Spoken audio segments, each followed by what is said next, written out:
علماء کرام، سعادت عظام اور شان اسلام چینل کے ناظرین کرام، حضور غوث اعظم رضی اللہ تعالی عنہ کثیر الکرامت شخصیت ہیں۔ آپ ایسی ہستی ہیں جن سے کئی کرامتوں کا ظہور ہوا، اور یہ ساری کی ساری کرامتیں کتابوں میں بھی درج کی گئیں، سیرت میں بھی بیان کی گئی آپ کے، اور ساتھ میں سینہ بہ سینہ یعنی کچھ ایسے واقعات اور حالات ہیں جو تواتر کے ساتھ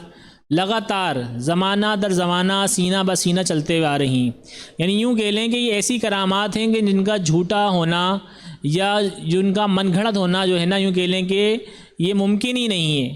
یعنی یہ کتابوں میں بھی درج ہوئیں اور سینہ بہ سینہ بھی چلتی ہوئی آئی ہیں، تو یہ واقعات ہیں، یہ جو کرامات ہیں، ان کا جھوٹا ہونا کسی طور پر بھی ثابت نہیں ہوتا۔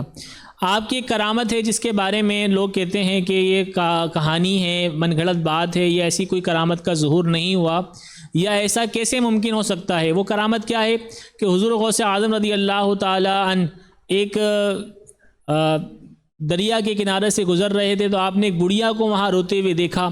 تو آپ نے اس سے پوچھا، استفسار کیا کہ کیا معاملہ ہے، تو کیوں رو رہی ہے اور یہاں کیوں کھڑی ہے؟ تو اس نے بتایا کہ 12 سال پہلے جو ہے وہ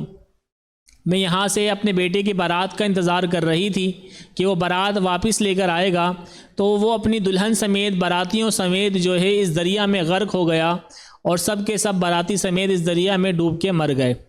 تو یہ واقعہ اس عورت نے یا وہاں کے مقامی لوگوں نے غوث پاک کے بارگاہ میں عرض کیا کہ حضور یہ معاملہ ہے، یہ معامبہ ہے۔ تو غوث اعظم رضی اللہ تعالیٰ عنہ نے دعا کے لیے ہاتھ بلند کیے،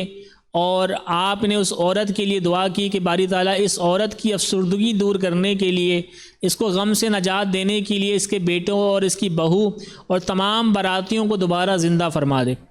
تو اتنا کہنا تھا کہ اللہ تبارک تعالیٰ کے حکم سے وہ پوری کی پوری ڈوبی ہوئی بارات جو ہے، مختصراً عرض کر رہا ہوں کہ پوری کی پوری ڈوبی ہوئی بارات جو ہے وہ دوبارہ سطح پر موجود، کشتی سمیت موجود آ گئی اور وہ کنارے آ لگی۔ تو لوگ یہ کہتے ہیں یہ کیسے ممکن ہے، یہ کیسے ممکن ہے کہ 12 سال پہلے جو بارات ڈوب گئی تھی وہ دوبارہ جو ہے 12 سال بعد زندہ کر دی گئی اور اسے ویسی صحیح و سلامت کنارے پہ لگا دیا گیا۔ تو یاد رکھیے کہ مسلمانوں کا تو عقیدہ یہی ہے، والبعث بعد الموت، اور موت کے بعد دوبارہ اٹھائے جانے پر، یعنی اللہ تعالیٰ پر ایمان رکھنا ہے، اللہ تعالیٰ کے فرشتوں پر ایمان رکھنا ہے، اس کی کتابوں پر، اس کے ملائکہ پر، اور تمام وہ عقائد جو اسلام سے تعلق رکھتے ہیں کہ اچھی اور بری تقدیر اللہ کی طرف سے ہے، اور ہر شر اور خیر کا مالک جو ہے وہ اللہ کی ذات ہے۔ وہاں ہمیں یہ عقیدہ بھی رکھنا ہے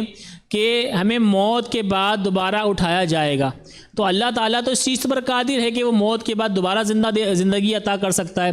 اگر کسی کے ذہن میں یہ بات آئے کہ یہ بات تو قیامت کے لیے ہے، آخرت کے لیے ہے، دنیا میں اللہ تعالیٰ کسی کو زندہ کیسے فرما سکتا ہے، تو یاد رکھیے کہ کیا عیسیٰ علیہ السلام کا یہ معجزہ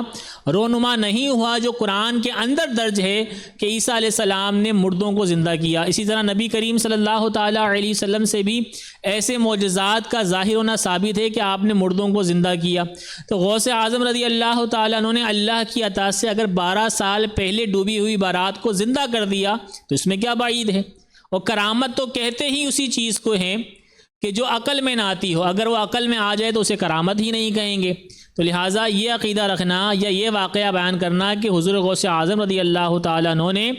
12 سال پرانی ڈوبی ہوئی بارات بالکل صحیح و سلامت دوبارہ کنارے پہ لگا دی اور لوگوں کو زندہ کر دیا، دلہا دلہن اور براتیوں کو، تو اس میں کوئی بعید نہیں ہے۔ اسلام کے منافی اس میں کوئی ایسا عقیدہ نہیں ہے، اور اس کے من گھڑت ہونے کی کوئی ایسی دلیل موجود نہیں ہے، کیونکہ یہ قرآن و سنت کے مطابق یہ واقعہ ہے، اس میں کوئی ایسی چیز بیان نہیں کی جاتی جو قرآن و سنت کے خلاف ہو۔ تو بہرحال یہ واقعہ غوث پاک کا جو بیان کیا جاتا ہے درست ہے، کتابوں میں درج ہے، اس کو بیان کرنے میں کوئی حرج نہیں ہے۔ جزاک اللہ، اللہ تعالیٰ عمل کرنے کی توفیق عطا فرمائے۔